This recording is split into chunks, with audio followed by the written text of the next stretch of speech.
Mga kasayan, paano malalaman ang full wave at ang hindi full wave na motor? O stator ng ating motor ha? Paano malalaman yung full wave at hindi full wave na stator ng ating motor? May dalawa tayo rito itong Motopos Wave Style at itong TMX 125. May dalawa tayong sample. Ito siya kasayan, katulad nito. Pang XRM 110, pang Motopos, parehas lang sila. Hindi siya full wave.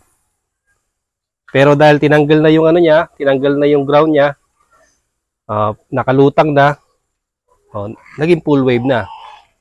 Full wave siya kahit meron siyang primary coil. Ito, may primary coil din pero full wave na siya.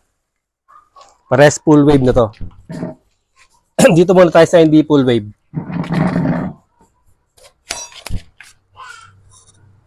Ito siya kasayan Ito yung stator niya na. Pag pupunta ka sa stator, ang kulay ng stator niyan, itong black, itong red, black. Ito yung kanyang primary coil. At ito nga yun. Primary coil na to ito yun. Tapos, pulser, yung kulay blue na may lining na yellow.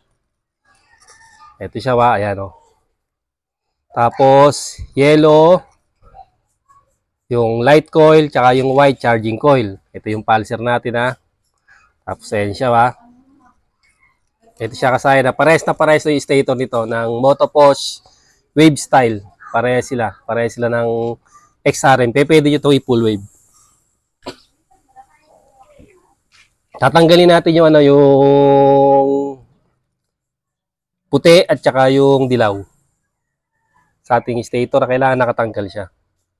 Simple lang to para malaman. Ayan siya Tapos, kahit anong motor to po pwede Test light natin. Lalagay lang natin sa ground.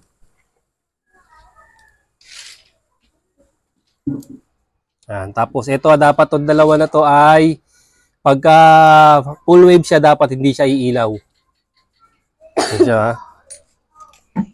Okay, papandarin muna natin para natin yung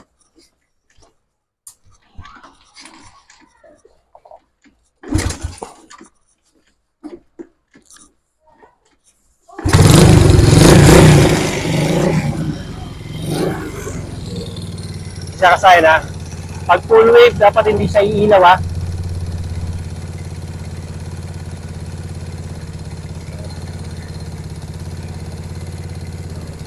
33 volts.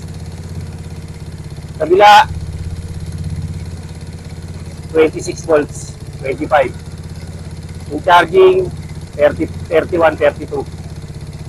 Ay siya kasayan kasi half wave lang siya. Hindi pa siya full wave. Pero pag ganito na yung ginawa sa kanya, yan. Ito yung ground. Ayan, sa may parang 3 kings, tatanggalin dyan, isasama dito sa kulay dilaw. Pagsasamahin yung dilaw, pag nagsama na yung dilaw, okay na yan, full wave na yan. Ganito na dapat ang mangyayari dyan, pagka full wave. Dito naman tayo sa kabila.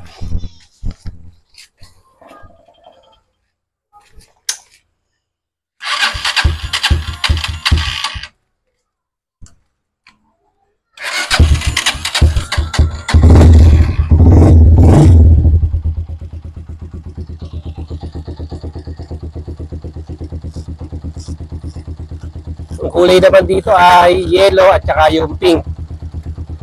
Siya Hugutin lang din natin.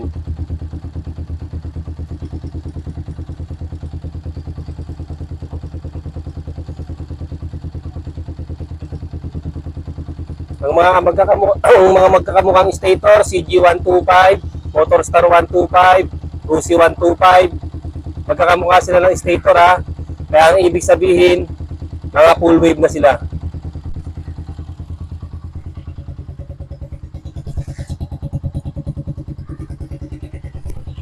Kung kanina umilaw, paglagay natin sa ground, ito naman full wave, dapat hindi siya iilaw. Saka saya na, lagyan natin.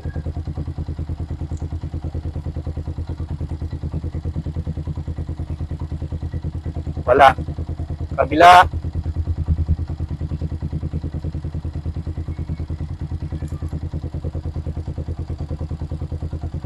Wala rin.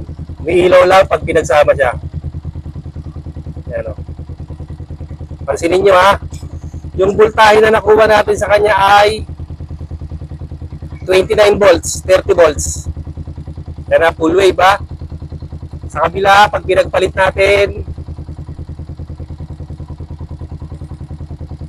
tignan nyo ha, yung full wave, 30 volts. O, 30 volts yung full wave ha. 30, 31. 30, 31 kabila. O, 30, 31, pareha sila ha. Yung isa pala, di natin ang test din natin. Pakipatay mo na yan. I-test pala natin itong isa.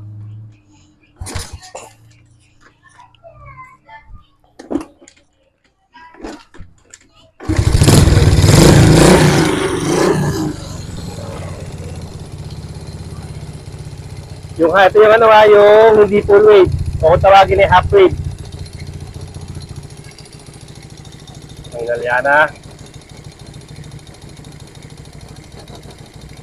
20 volts. Pero pagka inano natin siya, halos wala siya ha. Sa test light, wala, hindi ilaw sa test light ha. Kasi ano lang siya, 4 volts. Test light bulb. Ano. Okay, 4 volts lang siya ha. Nakita nyo doon, 32 volts. Ito yung ano kasayan ha. Yung pagkakaiba ha, pag tinignan nyo, automatic, iilaw siya. Kabilaan, iilaw siya ha. Ito yung hindi full wave na stator. Pero ito, makikita nyo ito kasayan, halimbawa, mga kadalasan mga Yamaha, no? Hindi pa siya full wave pero full wave ang stator. Kaya konting modified lang sa wire, nagiging full wave na siya. Lalo pag nagpalit na ng regulator rectifier. O ganun lang kasayan para malaman nyo yung full wave at hindi full wave sa ating motor ha. Napakasimple lang. Pagka full wave, hindi siya iilaw. Pagka half wave, iilaw siya. Hanggang dito lang mga kasayan. Salamat sa panonood.